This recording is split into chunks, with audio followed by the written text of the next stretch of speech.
Anda masih bersama kami di Fokus Terkini TVRI bersama saya Ardianto Wijaya dan sejumlah teman-teman yang sudah hadir malam hari ini. Tadi menarik Mas Adi bilang artinya bukankah Mas Andre apakah juga Gerindra juga sudah menjalin komunikasi benar gitu. Artinya untuk bisa ada beberapa kemungkinan tadi dibilang oleh Mas Adi begitu. Prabowo Ganjar. Nah, ini kemungkinan juga lumayan nih. Kemungkinan kita jelas terang benderang Gerindra bersama PKB, koalisinya Koalisi Kebangkitan Indonesia Raya, siapapun calon presiden dan wakil presidennya itu yang diputus akan ada kesepakatan Pak Prabowo dan Gus Muhaimin. Itu udah jelas terang benderang. Nah, momennya siapa dan kapan ya para ketua umum ini akan bicara dan duduk waktu pas dan tepat. Nah, sekarang yang ada adalah kita terus menyamakan persepsi dan juga persiapan peresmian sekber dalam waktu dekat ini. Tapi ini kan itu fokusnya. kalau baca sinyal-sinyal dari Pak Jokowi ini kan mendukung sekali nih. Nah, kalau Pak Jokowi mendukung Pak Prabowo, Pak ya Prabowo, menurut saya, Ganjar. jadi gini, saya nggak mau mengomentari calon lain. Calon kami Gerindra namanya Pak Prabowo.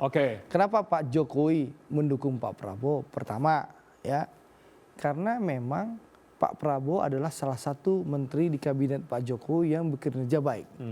Yang dianggap oleh Pak Jokowi bisa melanjutkan estafet kepemimpinan beliau. Itu satu. Yang kedua, Pak Jokowi tahu bahwa Pak Prabowo memang seorang patriot, seorang negarawan. Beliau rela dicaci dan dimaki oleh publik waktu bergabung bersama Pak Jokowi. Tapi faktanya apa? Dengan bergabungnya Pak Prabowo bersama Pak Jokowi tercipta persatuan nasional. Pak Mardhani tahulah, Ustadz Mardhani tahu bagaimana gentingnya situasi waktu 2019 itu. Pak Prabowo memutuskan dan itu ngomong baik-baik loh sama PKS waktu itu dan saya hadir di ruang pertemuan itu. Jadi Pak Prabowo memutuskan bergabung dengan Pak Jokowi itu yang akhirnya tercipta apa? Persatuan nasional.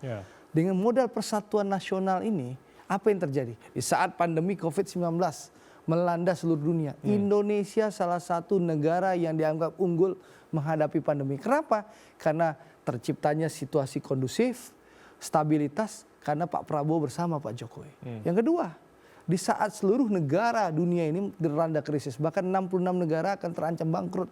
Bahkan sekarang tidak ada kepastian Rusia dan Ukraina kapan berhenti berperang. Ya, Indonesia salah satu negara yang tahan menghadapi krisis. Karena apa? Sekali lagi, karena ya faktor Pak Prabowo bersama Pak Jokowi.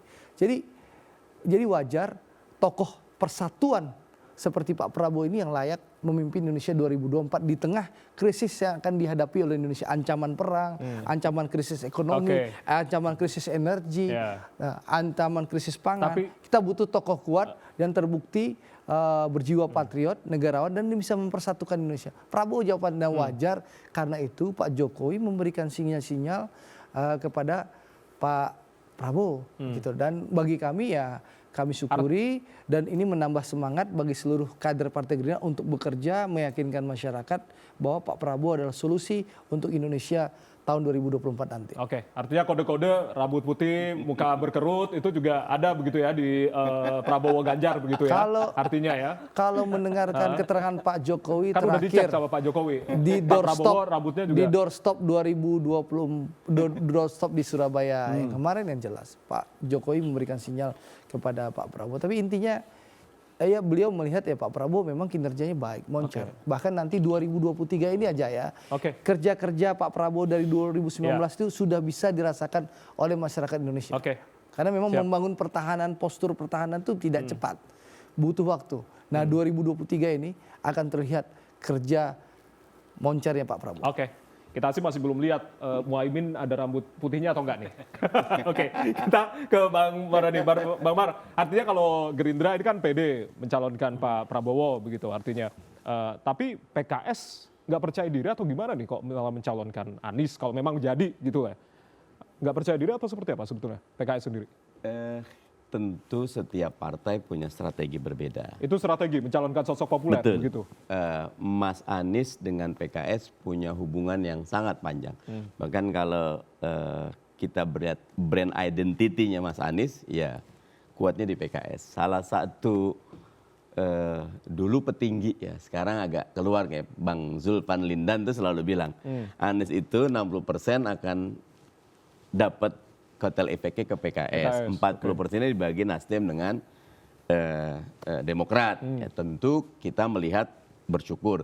Tetapi memang Mas Anies punya banyak catatan kebaikan. 5 tahun di DKI, track recordnya jelas. Kalau tadi nyun sewu ya, Andre bilang dada-dada, ya memang sekarang tidak gubernur, tidak menteri, ya tidak dada-dada. Sebenarnya ketemu banyak orang. Beliau Betul, tidak betul Ustaz. Jadi rekam jejak jelas. Oke. Tolak reklamasi, ternyata reklamasi lancar Ustaz. nanti kita bahas ya. Nah, kenapa? Intinya sekarang PKS nyaman bersama Mas Anies, nyaman bersama Demokrat, dan nyaman bersama Nasdem. Tapi kan kader lain kan juga ada sebetulnya yang berpotensi juga di PKS. Oh banyak. Ada Ustadz Muhammad Soebul Iman, ada Ustadz Hidayat Nur Wahid, ada Pak Irwan Praitno. Kan mereka juga berjuang begitu di kita yang partainya, muda-muda gitu. Zulkifli Mansa, junior saya keren-keren. PKS, tetapi kita harus tahu diri ya bahwa bahkan kalau ini nyuwun sewu sekali lagi nih buat Mas Andre atau yang lain gitu loh. Yunarto Wijaya di survei terbaru sekarang udah mulai riding of the two horses. Cuma Ganjar sama Anies. Pak Prabowo agak turun. Versinya Yunarto Wijaya. Bahkan kalau dukungan Jokowi, Kompas bilang cuma 15% efeknya. Walaupun di Pangi bilang bisa sampai 29%. Tetapi 20%-an juga pendukung Jokowi dukung Mas Anies. Nah buat saya, biarkan kontestasi ini jalan. PKS bukan tidak menghargai kader. Kader kita banyak, tetapi saat kita melihat realita di lapangan, popularitas, elektabilitas, dan dalam beberapa hal integritas dan kapasitas Mas Anies bikin PKS nyaman. Gitu. Oke, saya ke Perindo. Artinya kalau Perindo berdasarkan kemarin ulang tahun yang ke-8, Pak HT bilang kan, kita akan sesuai dengan pilihan dari Pak Jokowi begitu. Benar begitu? Artinya untuk capres dan cawapres ini atau seperti apa sebetulnya? Ada pandangan lain, Mas Fendi? Ya karena Pak Jokowi juga kan tidak mengisyaratkan satu person tertentu. Ya. Tapi kan kode-kode ada nih, kode-kode terus dari Pak Jokowi begitu. Ya kebetulan kita hadir juga di situ. Ya bagaimana Pak Jokowi mengendorse dalam tanda kutip Pak Prabowo di acara itu. Tapi pada kesempatan lain juga Pak Jokowi dalam beberapa acara juga sering mengedepankan Pak Erlangga misalnya. Jadi saya pikir Perindo dalam posisi ingin mewarnai, menyuguhkan banyak tokoh karena tahapannya juga masih lama nih. Tahapannya juga masih lama sehingga bagi kami munculnya Pak Prabowo, munculnya Pak Anies, munculnya Pak Erlangga mungkin, Pak yang lain-lain capres sah-sah aja. Ini memberikan suguhan yang lebih banyak buat masyarakat Indonesia untuk memimpin bangsa ini ke depan. Gitu. Dan kita gak khawatir juga, karena kita tahu Pak Prabowo kita pernah bekerja sama. Jadi saya pernah bekerja sama dengan Bang Mardhani 2014, 2017 juga kita sama-sama juru bicara di Pak Anies. Kita pernah di Pak Jokowi juga pisah gitu. Jadi sebenarnya mainannya udah saling apal aja gitu. Jadi jeroannya udah pada tahu gitu. Cuman tinggal sekarang memang Perindo selain fokus untuk mempersiapkan diri sebagai partai yang serius untuk menatap parlemen 2024, kita menyiapkan caleg-calegnya juga, itu fokus utama. Tapi dalam kontestasi bukan berarti kita tidak stop ya. Kita terus membangun hubungan dengan semua tokoh-tokoh mainstream di lembaga survei itu semua kita jalin. Dengan semua kita hubungan baik. Bahkan dengan Pak Ganjar pun kan beliau kita usung juga di Jawa Tengah ya.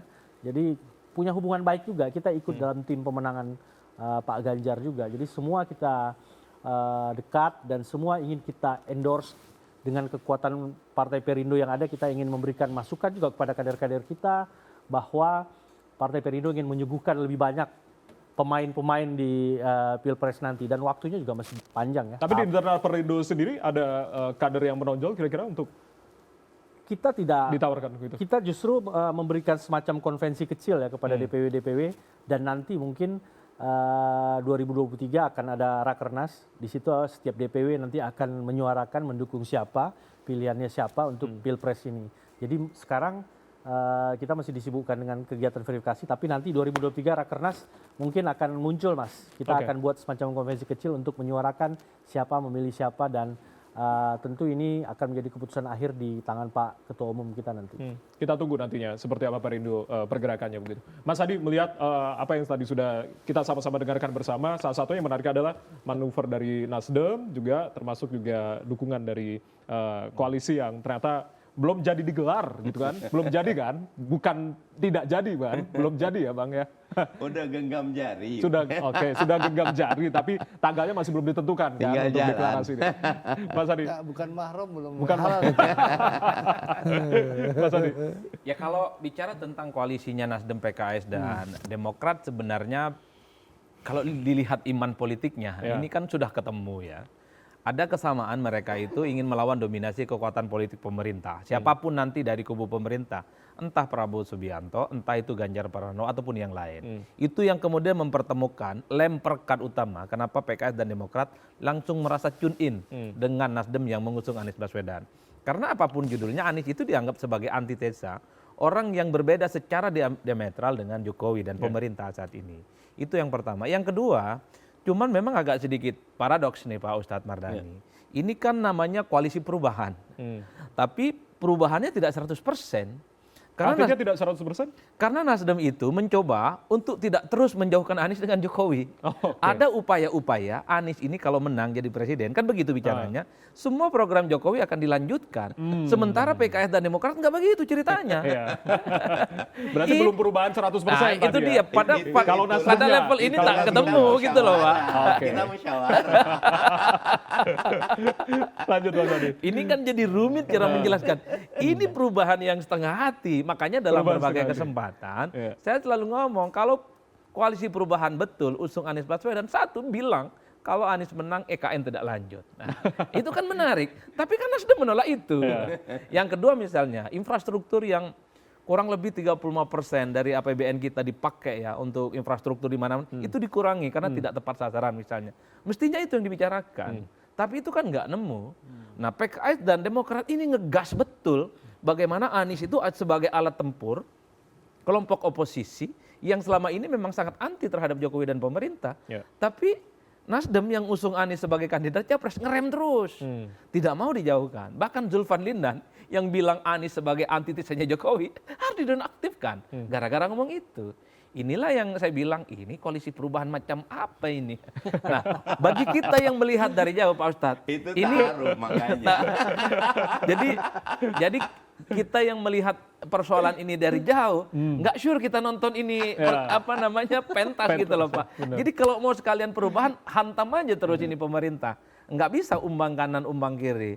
Karena sekeras apapun bilang PKS dan Demokrat koalisi perubahan, tiap hari elit-elit PKS dan Demokrat itu nyerang Jokowi.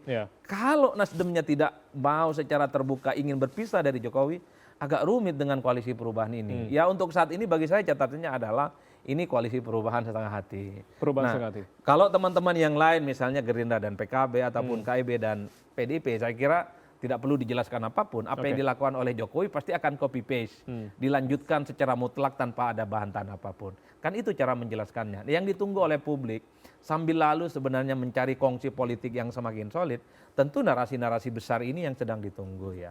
Karena kalau tanpa itu semua maka kita hanya sebatas membangun satu diskursus, tapi kemudian publik tidak diajak untuk melakukan itu semua. Kan selalu bicara bahwa politik itu bukan hanya soal bagaimana menggiring orang datang ke TPS, tapi mereka itu harus mulai diedukasi bagaimana soal hutang, tentang IKN, tentang infrastruktur, tentang indeks demokrasi. Tapi kan jarang kita mendengar istilah-istilah itu dari berbagai poros politik. Yang lebih mengemuka adalah apakah koalisi ini gigit jari atau tidak, 100% atau tidak, dan kapan deklarasi. Bagi saya yang paling penting, semua kongsi-kongsi politik saat ini itu segalanya masih serba cair ya. Yang bisa memastikan poros-poros koalisi itu disebut koalisi, kawin beneran ya, tanpa ngaku-ngaku kawin. Tanpa ngaku-ngaku kawin, kayak di ujung ya berarti ya. Kayak di ujung. Itu tentu nantinya ketika mereka secara definitif datang ke KPU, bawa Marawis dan Hadroh, ditetapkan sebagai peserta pemilu. Itu fix dari koalisi. September artinya. Kalau ya, tidak ada Tanjidor, tak ada Marawis, tak ada Hadroh-Hadroh, diiringi oleh paslon, maka itu tidak akan disebut sebagai koalisi. Dikoreksi. Gerindra itu dengan PKB benar-benar sudah tanda tangan piagam kerjasama. Itu akad artinya? Iya akad. Akad. Iya akad. Nah, kenapa harus dipaksa? Kami karena pendaftaran ini kan September 2023, tentu kita lagi mengkaji. Jadi bukan pura-pura kawin, kawin ini beneran. Kawin beneran. Iya, bukan hanya jadi nggak taaruf, kita udah kawin beneran. Taaruf kali kan Bang Mardhani. Jadi tadi dibilang pura-pura kawin. Ini saya minta koreksi.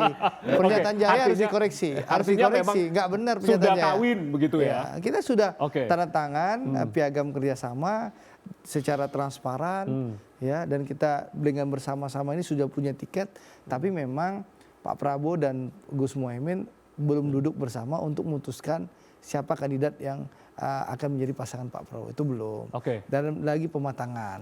Tapi yang jelas sekarang kita fokus dalam waktu dekat kita akan meresmikan Sekber. Itu menunjukkan kepada publik kita sudah punya kantor bersama, sekretariat bersama, bahwa betul Gerindra dan PKB ini betul-betul solid. Artinya berarti masih ada kemungkinan begitu untuk pasangan dari Pak Prabowo ini bisa berubah begitu ya Bang Andre ya? Pasangan Pak Prabowo sekali lagi akan diputuskan oleh Pak Prabowo bersama Gus Muhaimin. Bersama Gus Muhaimin? Ya, bersama Gus Muhaimin. Jangan sampai tadi Mas Adi katakan Caimin udah berulang kali, jangan sampai di 2024 tidak dapat kesempatan juga. Saya tegaskan, Pak Prabowo akan memutuskan bersama Gus Muhaimin siapa pasangan beliau di kontestasi Pilpres 2024. Dan Koalisi Kebangkitan Indonesia Raya ini masih membuka diri dengan partai-partai lain untuk bersama-sama membangun Indonesia. Saya ke Bang Mardhani, artinya merespon apa yang tadi sudah disampaikan, benar ini Koalisi Perubahan setengah hati kalau kata Mas Adi, bukan kata saya ya. Bukan setengah hati, Koalisi Perubahan on being. On being. Lagi dalam proses. Nah tadi kan saya bilang kita musyawarah, teman Demokrat punya platform, PKS punya platform. Selama ini Nasdem platformnya banyak dengan Pak Jokowi. Ya, kita lihat bagaimana semua platform ini digabung, disatukan sehingga menjadi adonan terbaik yang nanti akan disampaikan Mas Anies bersama calon wakil presidennya insya Allah ke publik. Dan kami yakin itu insya Allah yang terbaik. Artinya semua, Mas Adi melihat tanggapan dari dua tadi. Ya ini kan soal panggung depan dan panggung belakang ya. Kalau panggung depannya tentu menunjukkan suatu hal yang positif dan solid ya. Betul bahwa Gerindra dan PKB itu deklaratif. Tapi kan godaan-godaan isu yang berkembang belakangan kan tidak terlampau mudah untuk kita jelaskan. Ketika ada coba wacana isu tentang duet antara Prabowo dengan Ganjar, ini kan membuat teman-teman PKB nggak nyaman dan nggak happy juga. Di tengah keinginan supaya PKB itu segera satu Muhaimin Iskandar ditetapkan minimal lah secara definitif untuk bisa mendampingi Prabowo Subianto. Kan itu sebenarnya yang kemudian membuat gonjang-ganjing itu berat. Sekeras apapun misalnya Bang Andre bilang Sekber akan terbentuk atau segera akan diumumkan koalisinya, nunggu satu partai politik yang lain, kan begitu ceritanya. Itu kan agak rumit kita untuk tracking ya.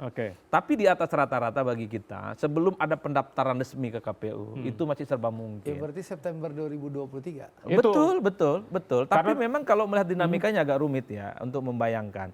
Karena ya PKB harus kita akui Muhaimin masih harga mati untuk konteks itu ya. Termasuk koalisinya teman-teman perubahan ini.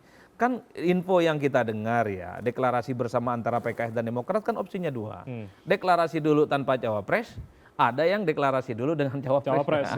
Nah ini kan untuk mengunci kira-kira siapa pilihan Anies Baswedan untuk bisa mendampingi, apakah Demokrat, apakah PKS, ataukah tidak dua-duanya.